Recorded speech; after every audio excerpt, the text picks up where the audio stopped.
Can you tell me a little bit about what your people believe? It is very hard to explain. We do not believe in any individual god or gods, but rather we believe that the soul is, what is a good term? A non-localized phenomenon. I'm not sure I understand what that means. Well, if I project a beam of light at the wall, you see the light on the wall, but the wall is not the source of the light. It comes in from somewhere else. The soul is also a projection. It does not exist inside us any more than the light exists inside the wall. But this shell is the only way we can perceive it. We believe that the universe itself is conscious in a way we can never truly understand. It is engaged in a search for meaning. So it breaks itself apart, investing its own consciousness in every form of life. We are the universe, trying to understand. Hello guys, David Vos here. Boy, it's a beautiful day. Oh man, oh man, oh man. It's just a beautiful day and the chickens are just having so much fun and we got some little babies and Buster's sitting here with me on the couch and it's just a beautiful, beautiful, almost like summer day. I hope you're having a wonderful day. Well, I have discovered something. Another something that blows my mind. I mean, literally, I'm beginning to think that there are absolutely ways to do things. Call it technology. You know, sometimes I wonder in the new paradise world that we're going to be in, when this system is gone, you know, are we going to get rid of computers and cars? They pollute, right? Well, maybe you could create a car that doesn't pollute. Because the thing about our world is it's all based on greed and immorality and making money. If it wasn't about making money, if you allowed, because there are things in place in this world that don't allow you to know things. We're in a Truman Show. Nothing's real. They make us believe through brainwashing that we're in this little enclosed globe spinning 66,000 miles around, you know, an hour, spinning through space around another little speck of dust in a swirl of dust in a vacuum of nothing, an infinite vacuum of absolute nothing. It's all chance and nobody knows why it's here. There's no reason, but somehow or another we're prone to die. Everything's going to die. Look at everything's dying and the world is evil and God is evil, but man is the savior. Not the higher consciousness in man, but this lower ego, the greed, right? The controllers, they're our savior. They might have to punish us because that's what's good for us.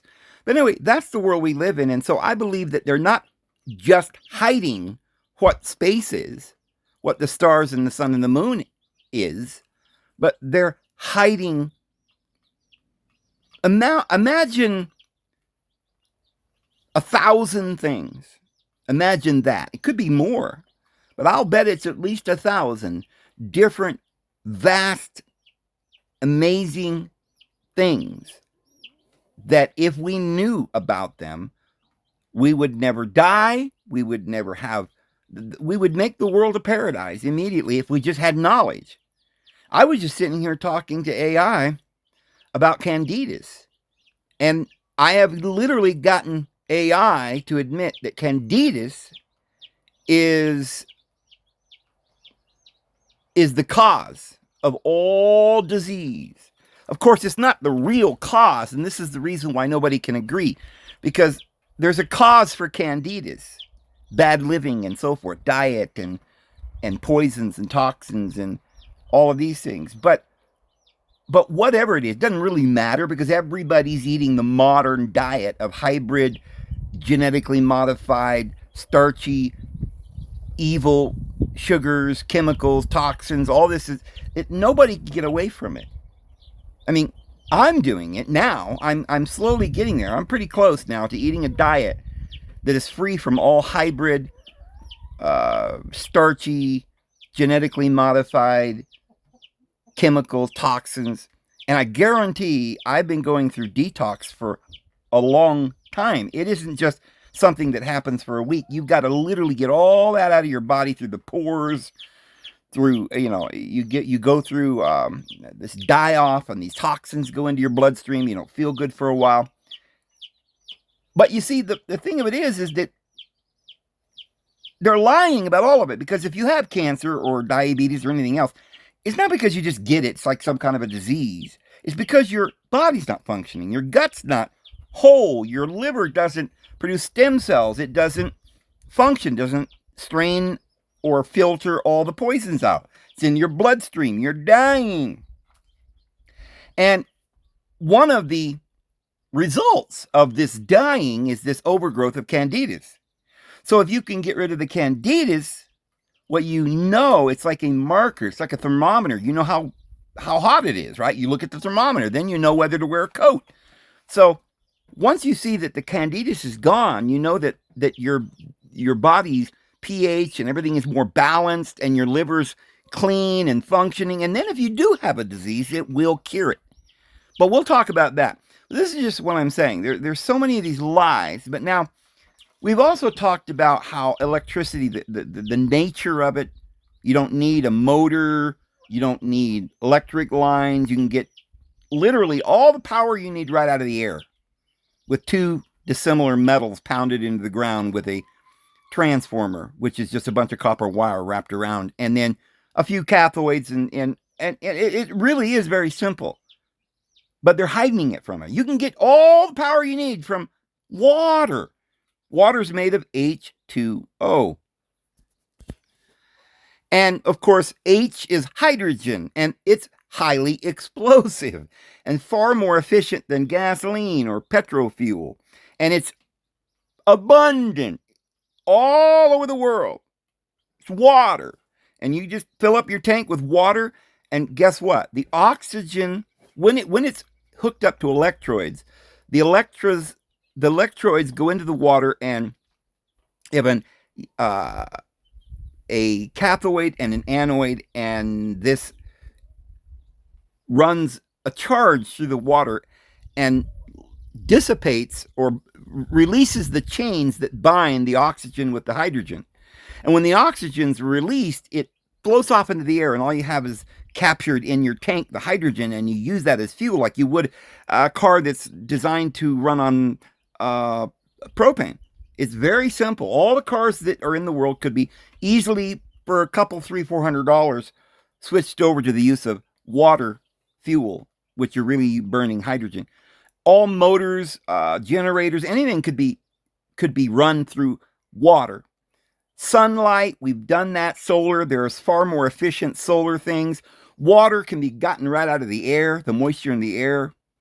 And I'm trying some gardening techniques with rocks that keep the moisture in your garden so that you don't even have to water them. You pile rocks around your trees and so forth. We'll talk about that at another time, but here's one that I never even really thought about. And it might explain how they built the Great Pyramids. But it is simply that. You can take regular sand and take it to a location, put it in a bucket, say, there's your location, and hook up the two dissimilar metals, or take the two wires of your plug into the wall, stick the negative wire into a cathode, which would be like steel. And, well, we'll get to it here. Anyway, what you end up doing is turning regular sand and put seawater with the sand, so that you mix it not just with water, but seawater, because the minerals are important. So if you get sand down to seashore, you just put it in a bucket, take it home, do this that we're going to describe today, and you can make it into stone. And here's the crazy part. We can make it any kind of stone we want. And I believe that this is the key that we'll learn down the road. But right now, let's just start where we are already at. But as we go along, we may end up discovering the complete and total answer to the alchemist's dream, the alchemical formula of turning lead into gold, right? But instead of lead, what we're going to do is we're going to turn ordinary sand. Now, the problem with, they claim, with getting, you can turn the sand into a lot of different rocks. Rocks that are so hard you could, build, you could turn it into marble, obsidian, or all kinds of beautiful rocks. But you can't get sand to turn into gold because there isn't any actual gold in the sand. You can make hard rocks, but beautiful rocks, but you can't necessarily make it into gold.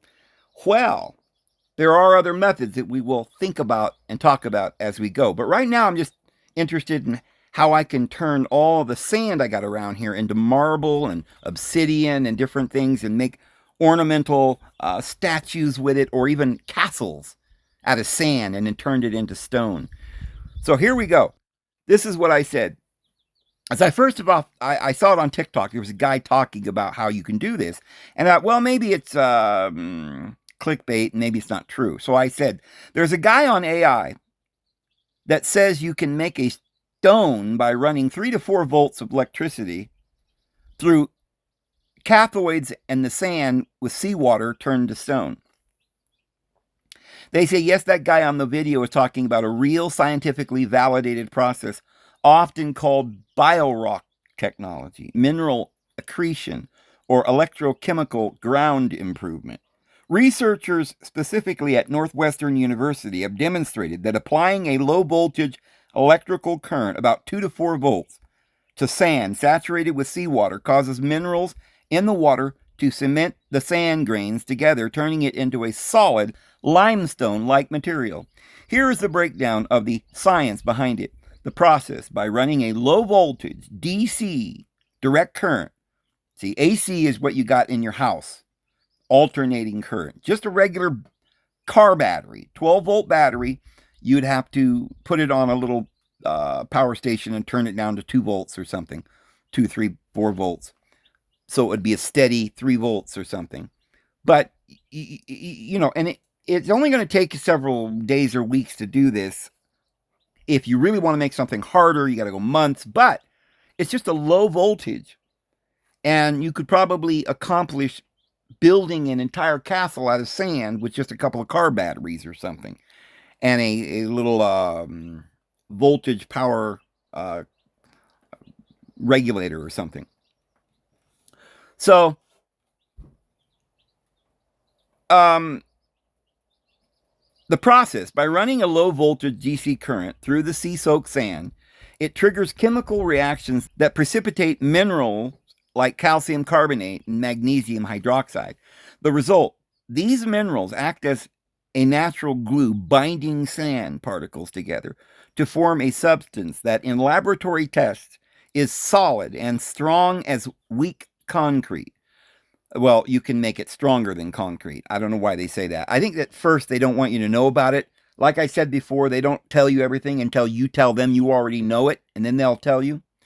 Well, the purpose: the technique is primarily being developed to combat coastal erosion. It can be used to strengthen sand dunes or shorelines as a lower cost than traditional concrete seawalls. And that's going to be a big problem in the coming years if the world goes on, which I don't believe it will. But if it were to go on, the sea levels are going to rise up, and they're already rising up, and the sands, being used at such an extensive rate. They're taking dump truck loads of sand away from the beaches all around the world, and then using it to make concrete. And the world's becoming a concrete, not a paradise, but a concrete prison. So, safety: the electricity levels are low, 2 to 4 volts, and are considered safe for marine life, making it an eco-friendly option. This technique was originally developed in the 1970s by architect Wolf Hilberts and has been utilized to create artificial reefs and repair seawalls. So I thought about that. I think I'm going to tell my daughter about this because she's an architect and see if she can maybe use this technique, perhaps in the great temple there that for Krishna in Los Angeles that she's building. It's called the ISKCON of Escondido Krishna Temple and the residential project. It's a major upcoming project listed in 2025 near Los Angeles, featuring a 6,221 square foot main temple hall, a 4,733 square foot monk's quarters, and an 813 square foot utility building on a 24.53 acre site. The project includes a dining hall and classroom area on the Escondido campus. Project name ISKCON of Escondido Krishna Temple and Residential Project. Location Escondido, California, Greater Los Angeles area.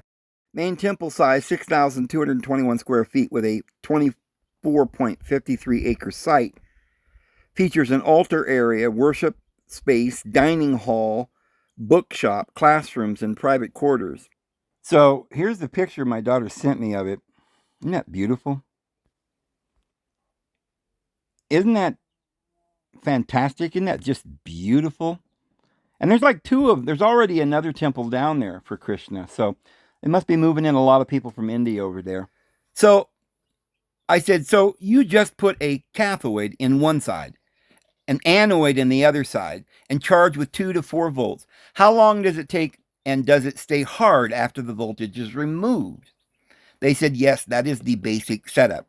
You place a cathode, the negative electrode, and an anoid, the positive electrode, into the sand saturated with seawater and apply a low voltage, typically between 2 and 4 volts. How long it takes? While the chemical reactions begin immediately. The time required to form a solid rock-like structure depends on the desired thickness and strength. Instant changes. Researchers at Northwestern University found that the sand's structures begin to change instantaneously upon applying the current. Noticeable solidification, strong, remarkable results typically occur after a few days of continuous stimulation. Full growth in large-scale marine projects like Biorock reefs, minerals typically accumulate at a rate of 1 to several centimeters per year. Does it stay hard? Yes, it stays hard. Once the minerals, calcium carbonate and magnesium hydroxide, have precipitated and bound the sand grains together, the resulting natural cement is a permanent physical change. Durability. The treated sand is predicted to maintain its durability for decades without further electrical intervention. Self-healing.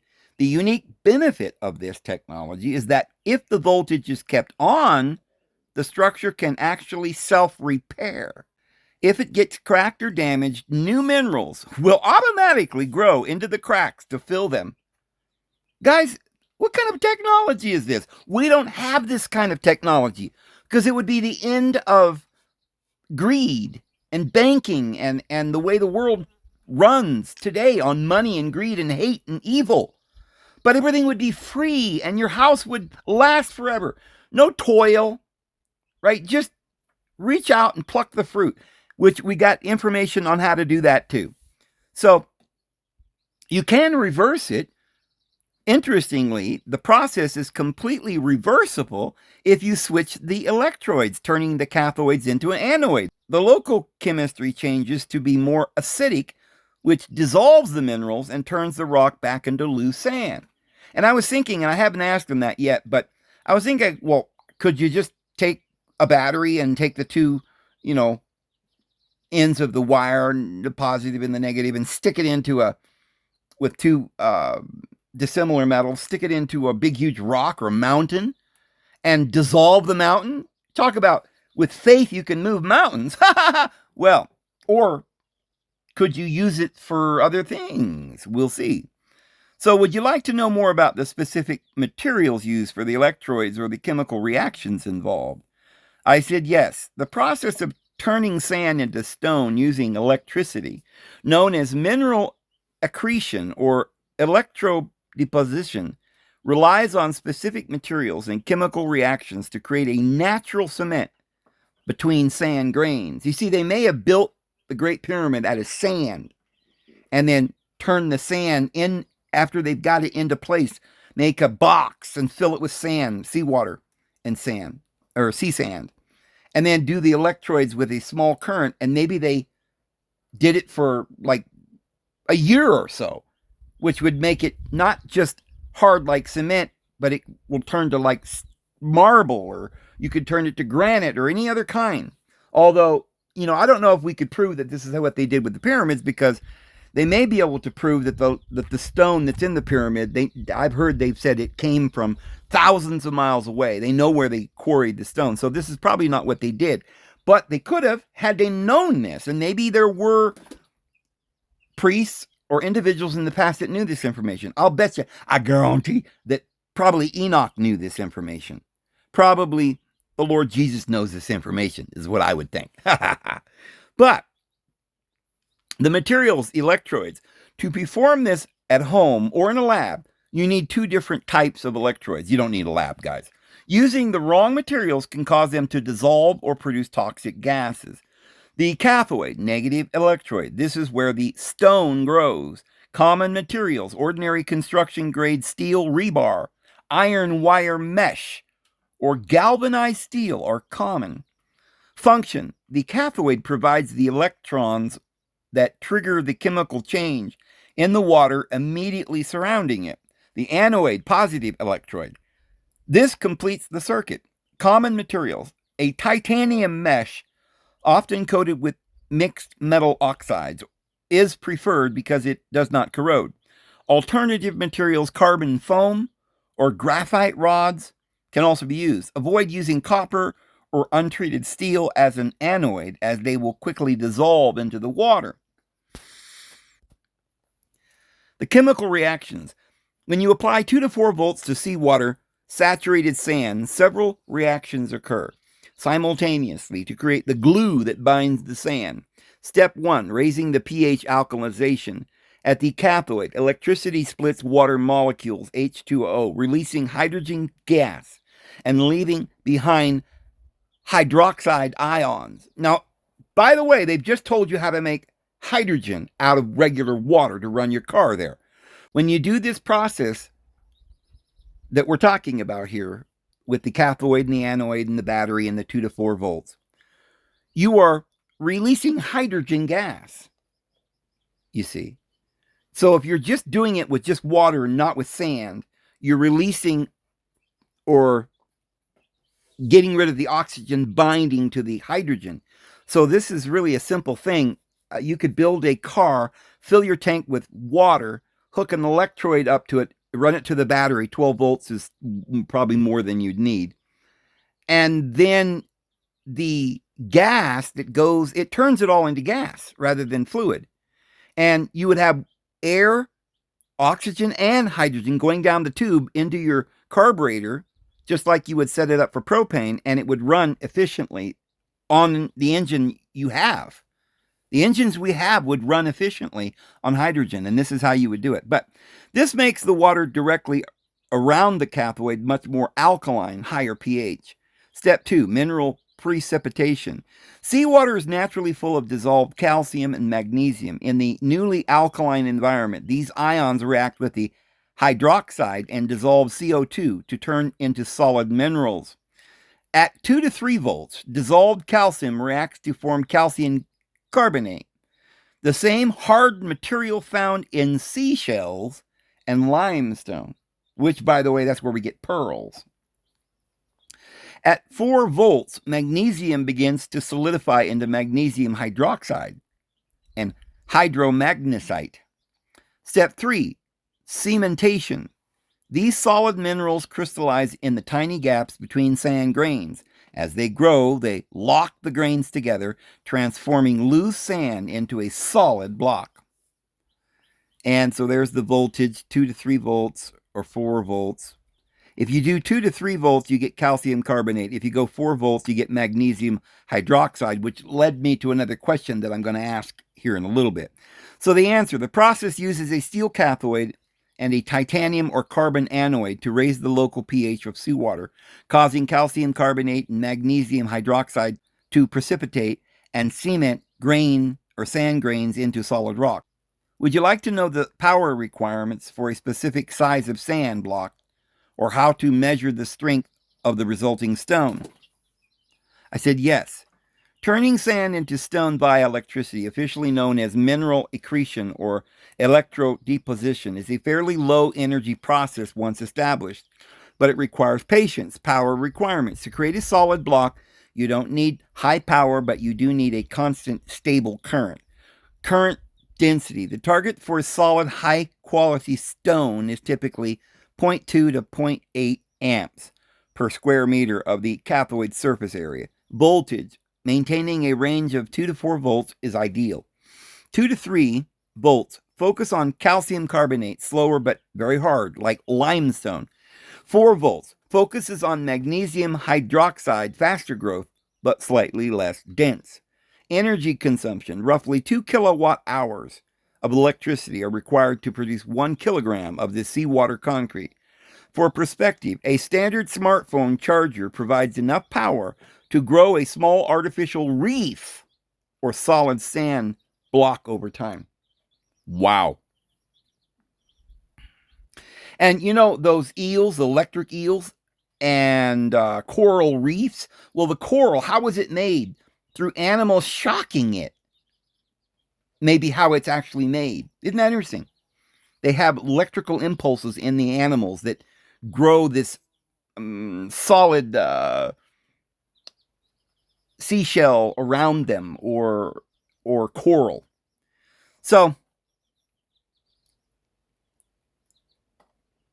once your stone is formed, its strength is measured using standard engineering tests, similar to how concrete is evaluated. Unconfined compressive strength.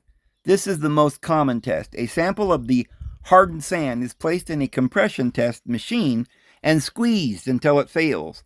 Typical results. Researchers at Northwest University have noted that the resulting material can become as strong and solid as concrete seawall.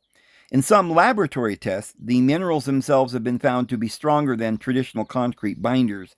Time factor. Strength increases with time. While results can be seen in just a few days, full structural integrity often takes weeks or months of continuous stimulation to reach maximum hardness.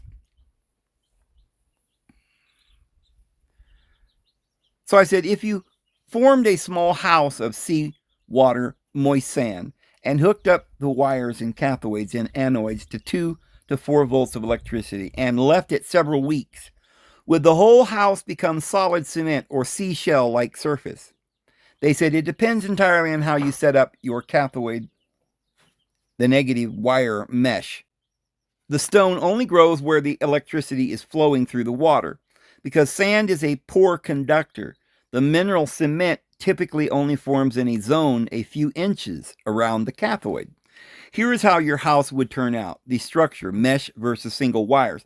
If you use a skeleton wire mesh, if you build the house frame out of steel mesh, like chicken wire, and bury it in the moist sand, the electricity will cause minerals to bridge the gaps in the mesh. After several weeks, you would have a solid rock-hard shell following the shape of that mesh. If you use a few single wires, you would end up with logs, a stone around each wire, but the sand in between them would remain loose and eventually fall away. The texture, cement versus seashell. The surface, the outside will look like sandstone. It is literally sand grains glued together by white minerals. The inside, if you cracked it open, the core right against the wire often looks more like white marble or seashell. Pure calcium carbonate. Consistency. It won't be a smooth poured concrete look. It will be rugged and stony, similar to a natural reef or a very hard sand castle. Critical limitations. Moisture is key. The sand must stay soaking wet with seawater. If the sand dries out, the electricity stops flowing, the chemical reaction ends, and the stone stops growing. You would likely need to keep the house misted or partially submerged. The anoid problem. you need to place your anodes positive in the water and sand near the house, but not touching the steel mesh. If they touch, you get a short circuit and no rock. The verdict: you wouldn't get a solid poured block of cement throughout the entire volume of the sand unless your cathode mesh was very dense. However, you would definitely get a structural stony shell that could support weight.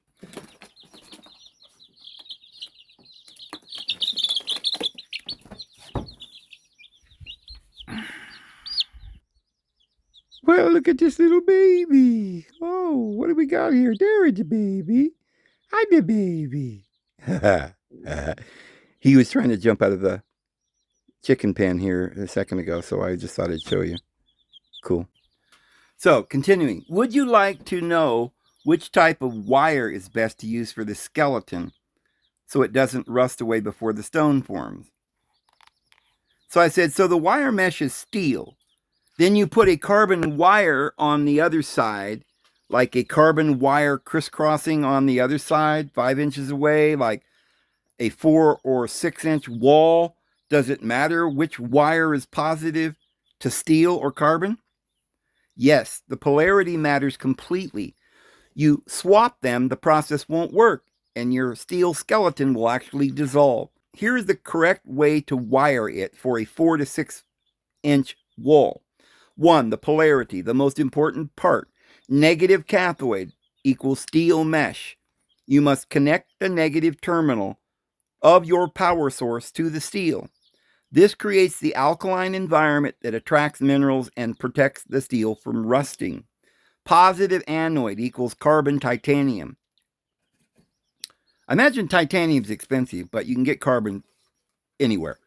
You connect a positive terminal to your carbon wire or rod. What happens if you flip them? If you make the steel positive, it will corrode and disappear into the sand in a matter of hours, and no stone will form. Isn't this interesting? The spacing, the 5-inch gap. A 5-inch gap is doable, but electricity flows the path of least resistance. The growth zone, the stone starts growing directly on the steel mesh first.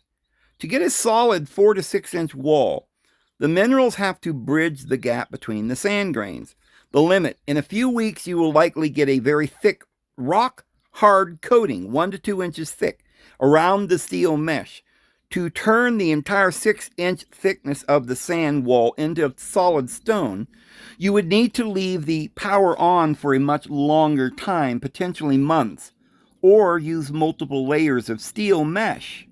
Using carbon wire. Carbon is a great choice for the anode because it won't corrode like copper or raw steel would. However, crisscrossing. Make sure the carbon wires never touch the steel mesh. If they touch the steel mesh, you have a short circuit. The electricity will skip the seawater sand and travel through the metal, and no chemical reactions, no stone will happen. Placement. You can weave the carbon wire 5 inches away, but ensure it is submerged in the same wet sand environment as the steel. Pro tip for a solid wall. If you want the whole 6 inches to be solid quickly, put a second layer of steel mesh 3 inches behind the first one and connect both to the negative terminal. Then place your carbon anode in the very center, the filling of the sandwich. This focuses the minerals to grow from both sides towards the middle. Would you like to know what kind of power supply or battery setup works best for keeping a constant 3 volts for weeks at a time? I said yes. Since you need this to run constantly for weeks, you can't just use a standard battery. It would die in a day or two. You need a constant voltage DC power supply.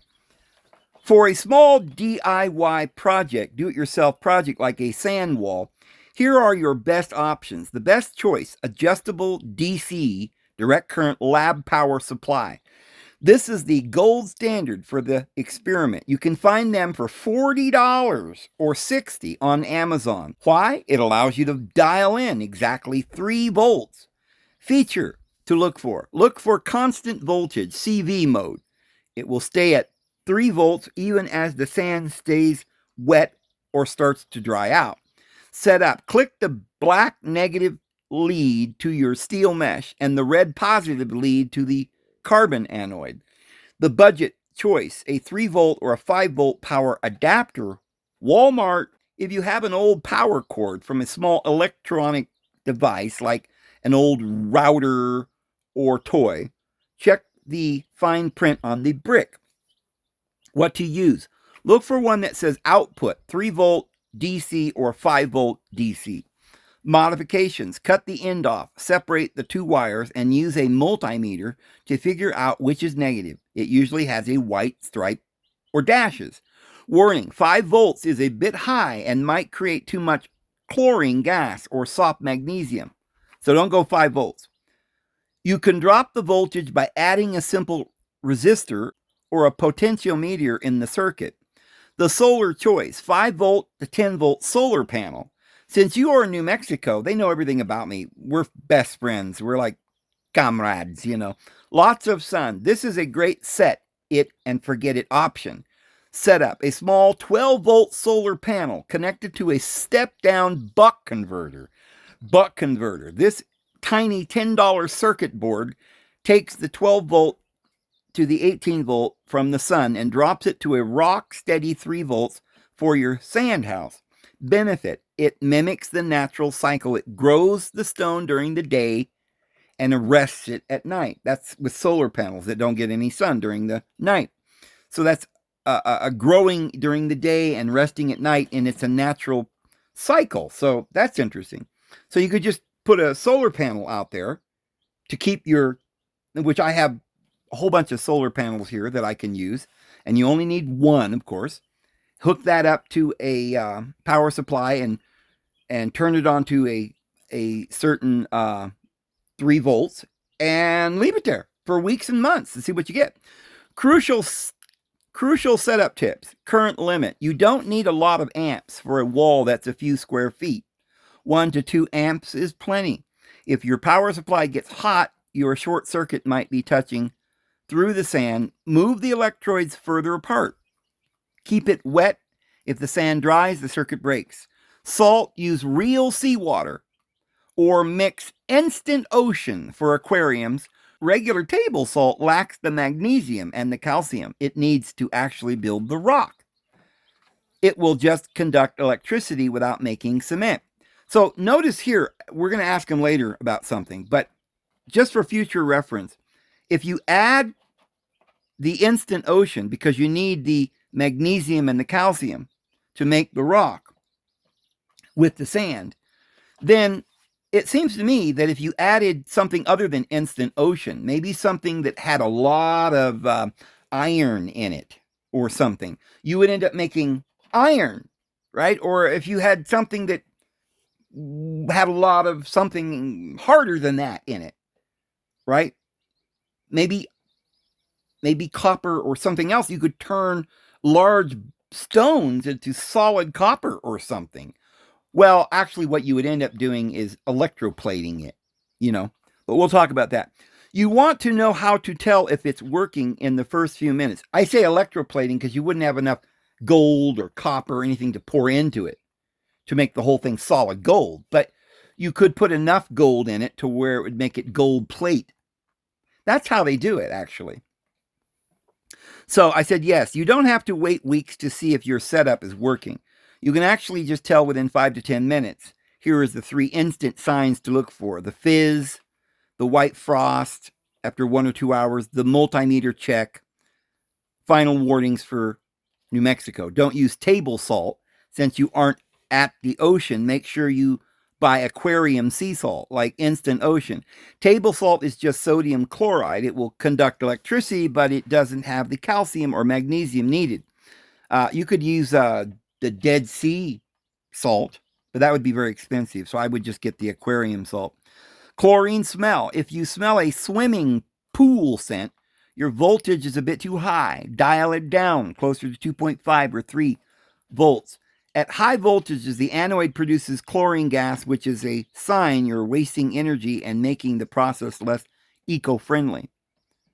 I wonder if that chlorine smell, well, I know they put chlorine in pools, but sometimes you go to the ocean and you kind of smell that sulfurous smell.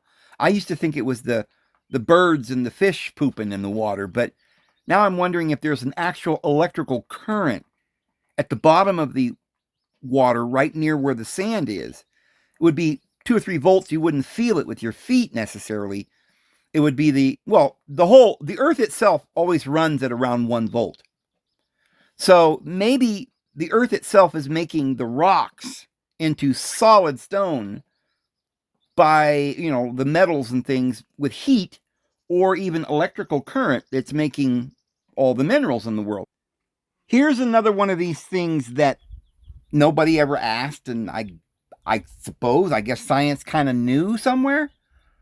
But you ask any of these scientists, even a geologist or something, I'll bet you a lot of them don't know this. And it's a lot of geology that we're just speculating about, and they don't really know, like what caused the Grand Canyon. Is it erosion? Is it the river running through? Is it two plates that separated, a crack in the crust? There are a lot of things that play into things, just like when you see craters on the moon. They think that their scientists believe that they were caused from meteorite showers or something. I don't believe that. I think they're volcanic holes that hot gases boop come up out of there and create those craters. That's what happens on Earth, where you see craters. They are volcanic craters.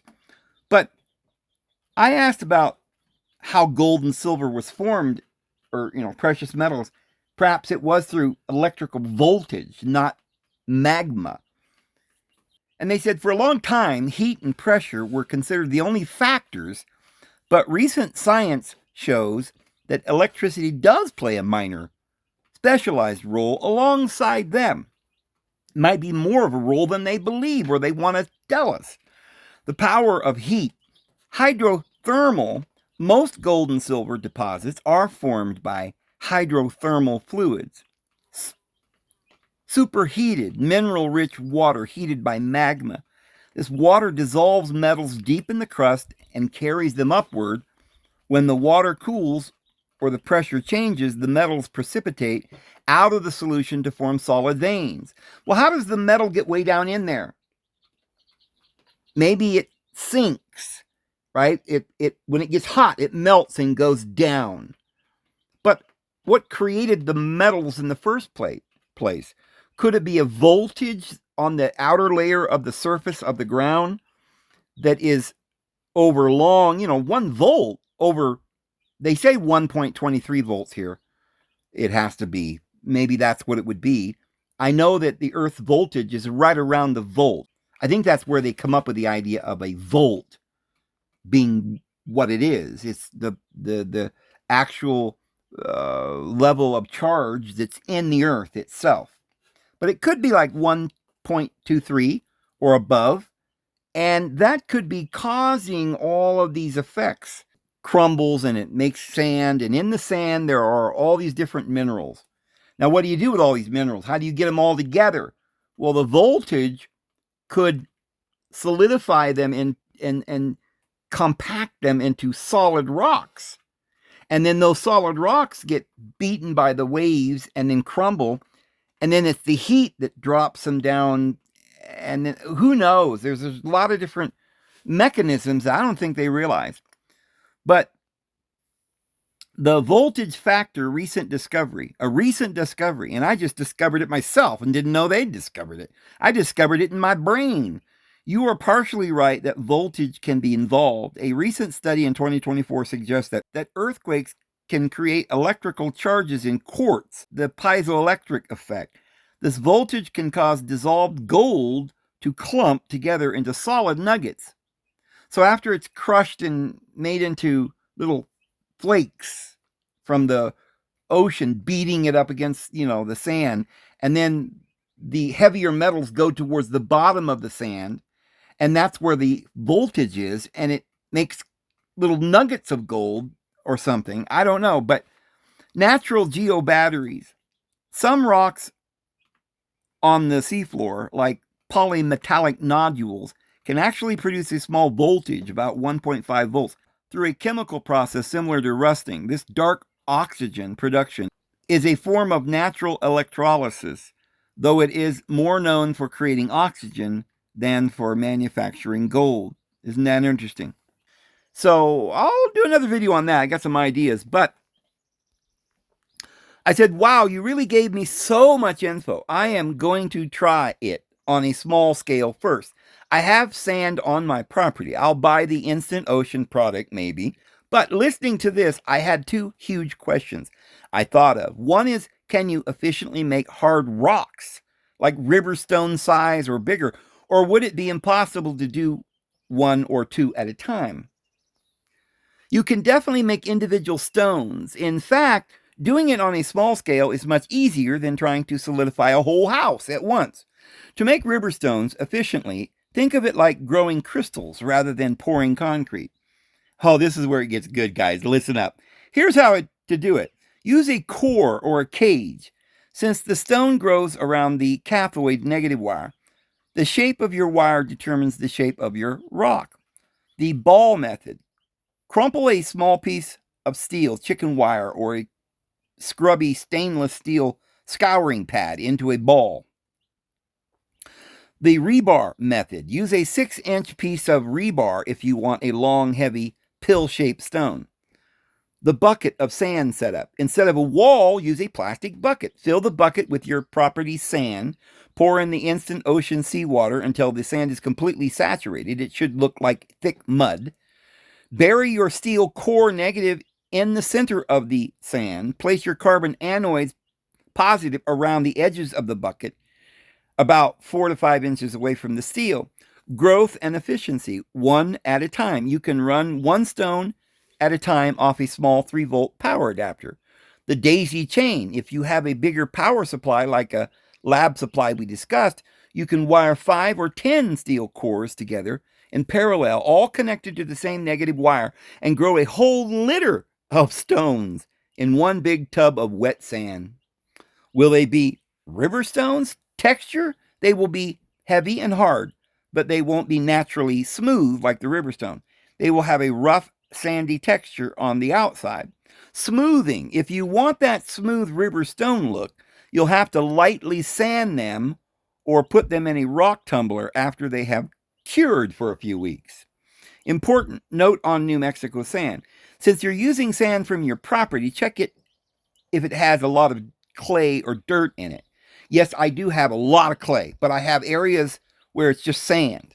And I'm sure since the sand is kind of reddish that there's a lot of other chemicals and things in there. And they tell me that I can wash it, but we'll see. I might even try it just the way it is to see if it's red, what it's going to do. They'll tell me that here in a minute. The test, put some sand in a jar of water, shake it. If the water stays muddy for a long time, you have high clay. The fix, you might want to rinse your sand with a garden hose first. Pure silica and tan sand works best because the minerals can easily flow between the grains to lock them together. Would you like to know how to tell when the stone is done and ready to be dug out of the sand? I said yes. To tell when your electrified stone is ready to be harvested from the sand, you can use a few simple physical tests. Since the rock grows from the inside out, starting at the wire and moving towards the sand, the core will always be harder than the outer edges. The resistance test, poke test. After about 7 to 10 days, take a thin metal rod and like a screwdriver or a stiff wire.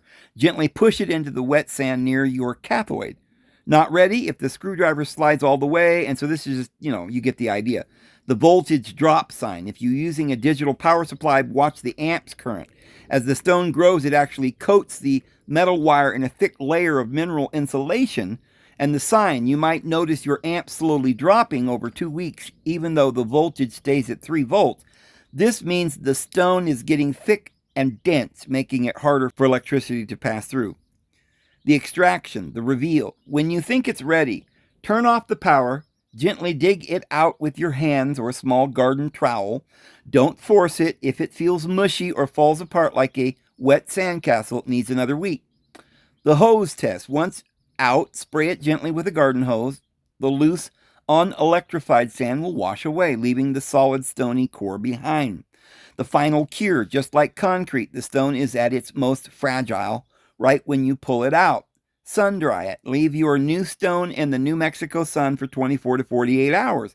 The result, as it dries, the magnesium and calcium minerals will set fully. Tap it with a hammer. If it rings or sounds like a clink rather than a thud, you've successfully made a rock. Ha ha! That's wonderful.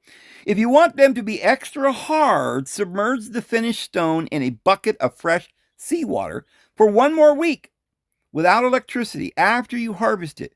This allows any remaining minerals to settle into the tiny pores. Do you have a specific project in mind for these stones? So I said, I'm just finding out and thinking about it. I'll do something, but I have another question. If this gets stronger at lower voltage, like you said, the 5 or 6 volts makes a weaker strength. And I wondered why you didn't say, and if you use higher voltage, you get solid gold. Ha ha ha. But then I thought, well, if you could, someone would be already very wealthy. But then I remembered, you said that lower voltage makes it harder, but it takes longer, right? Well, at this point, we're still talking about cement hardness. What if you used 1 volt? You would go back in months and see nothing, but maybe years, and you get iron or copper. And they said, ha, you're thinking exactly like the alchemist did. While you won't get gold because the water only contains the elements that are already dissolved in it. Your intuition about slower is better is 100% scientifically correct. Here is the golden rule of the process. The slower the growth, the stronger the stone. The 1 volt mystery. If you used only 1 volt, you actually wouldn't see anything at all, even after years. The threshold, you need at least 1.23 volts just to crack the water molecule and start the chemical reaction. The sweet spot, at 2 to 2.5 volts, the minerals grow very slowly. This allows the crystals to pack together perfectly with 0 gaps. The result isn't just cement. It can actually become as hard as marble or porcelain. Why no gold or copper? In chemistry, you can't create elements. You can only collect what is already in the water. Seawater ingredients. Seawater is mostly water, salt, magnesium, and calcium. That's why you get limestone and magnesium rocks. And I guess that's why we get a lot of granite and, river rock, that kind of thing. But we don't find big, huge clumps of gold and that kind of thing laying all around because it's not in the water sufficiently enough to make these big clumps of gold and silver. They're more precious. The gold problem. There is actually gold dissolved in the ocean, but it's in tiny amounts, about 1 gram for every 100 million tons of water. You would spend $1,000 in electricity to collect 1 cent worth of gold. Copper and iron. If you wanted to grow a copper rock, you would need to add copper sulfate to your water. This is called electroplating. It's how jewelry is gold plated, but it requires a sacrificial piece of metal to dissolve into the water first. High voltage equals fake strength. When you go up to 6 or 12 volts, the reaction happens so fast that it creates bubbles inside the stone. The Swiss cheese effect. The hydrogen gas bubbles get trapped inside the mineral structure as it hardens. The result, you get rock that looks big and thick, but it's foamy and brittle. You could probably crush it with your bare hands. 4. The deep time rock. If you start your power supply at 2.2 volts and left it for 6 months in a big tub of New Mexico sand and seawater, you wouldn't just have a rock. You would have a gem-hard ceramic. A gem-hard ceramic. It would be incredibly dense, heavy, and nearly impossible to break with a hammer. Impossible to break with a hammer! Since you're in New Mexico, you're basically doing a few weeks what nature takes thousands of years to do in a cave, forming stalactites.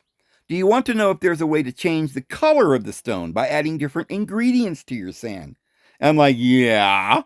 Since the process is basically electro-gluing sand together, whatever is in the sand or the water gets trapped inside the stone.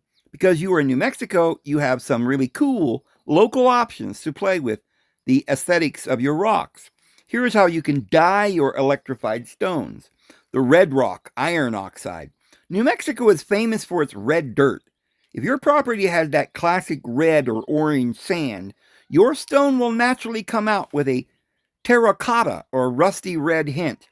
The trick: if your sand is too white, you can mix in a little bit of iron oxide power, rust. The result: the mineral's calcium will grow around the red particles, locking them in forever. The desert turquoise, copper sulfate. If you want to get fancy, you can add a tiny bit of copper sulfate, often sold as a root killer, at a hardware store, to your salt water. The trick: dissolve just a spoonful into your instant ocean mix. The result: the electricity will pull the copper ions toward the cathode. Instead of a white or tan rock, you'll get a stone with vibrant blue or seafoam green streaks, looking a bit like raw turquoise or malachite. Wow! I'm going to do this, guys. The midnight black, the magnetite or charcoal. If you want a black volcanic looking stone, that's why volcanic stones are black.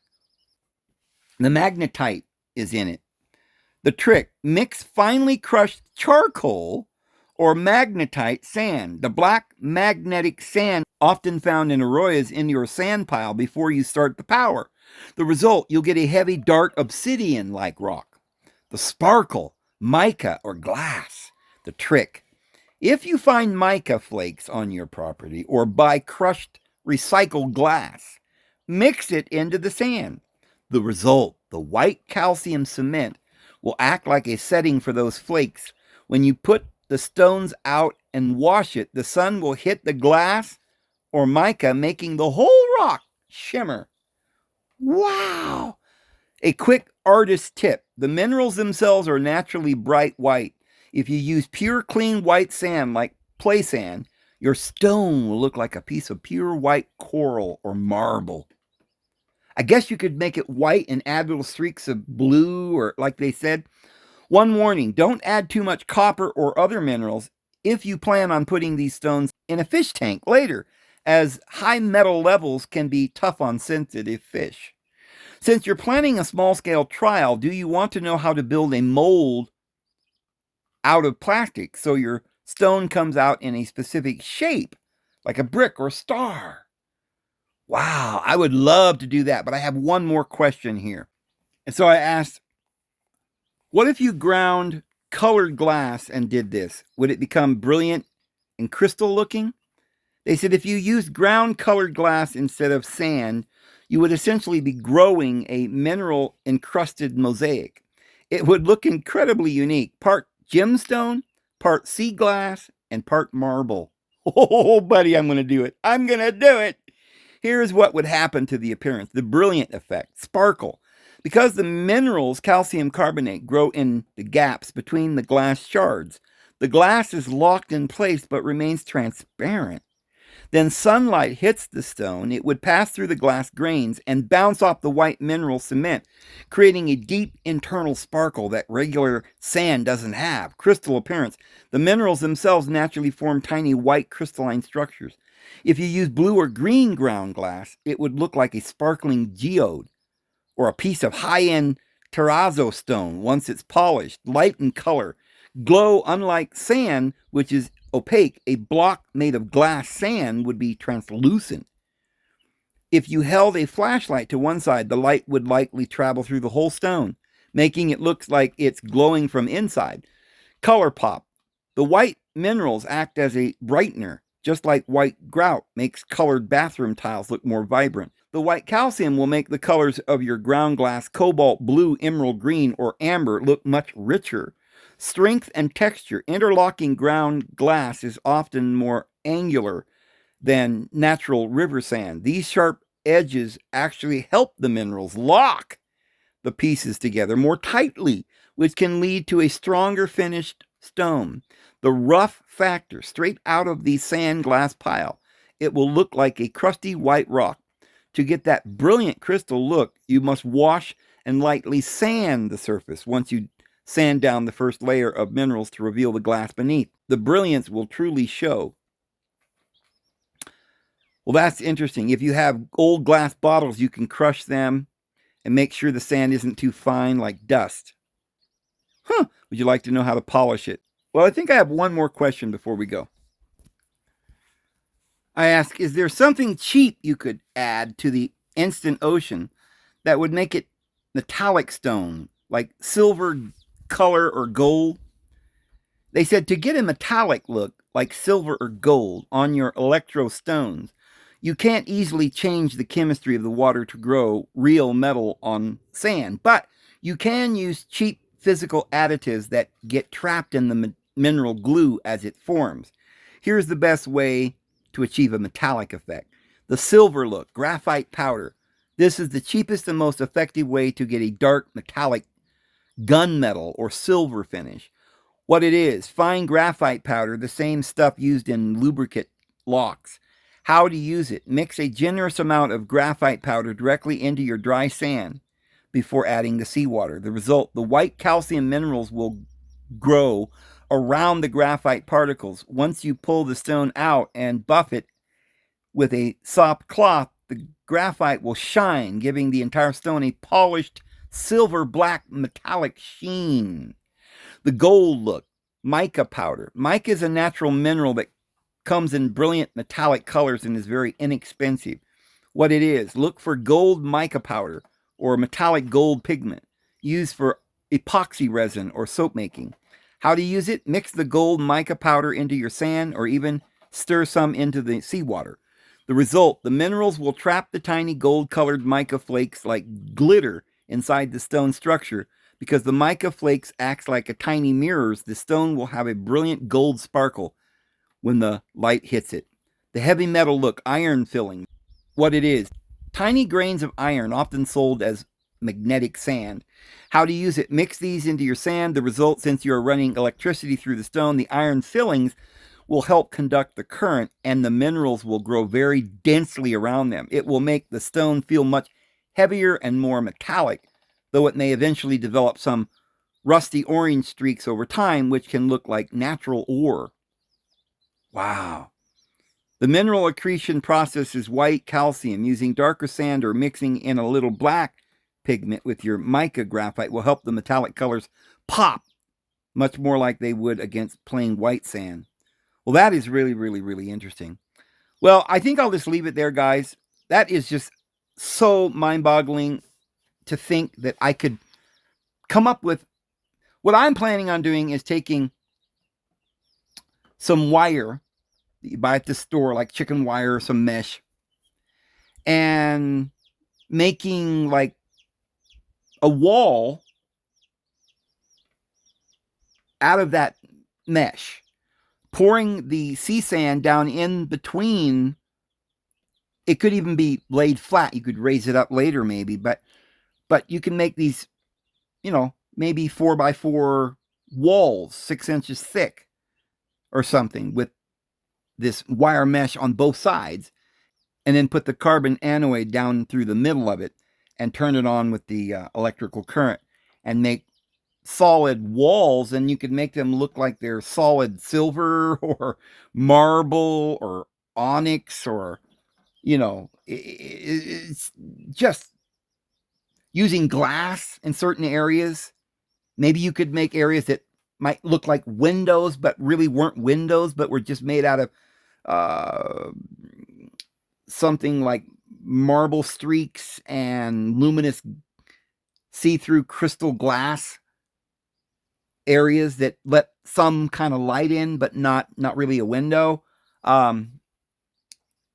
This just has so much potential. I'm going to play around with it, making some small rocks, statues, things like that, and then work on other statues or walls later. And who knows, we might work our way up to castles. Ha ha!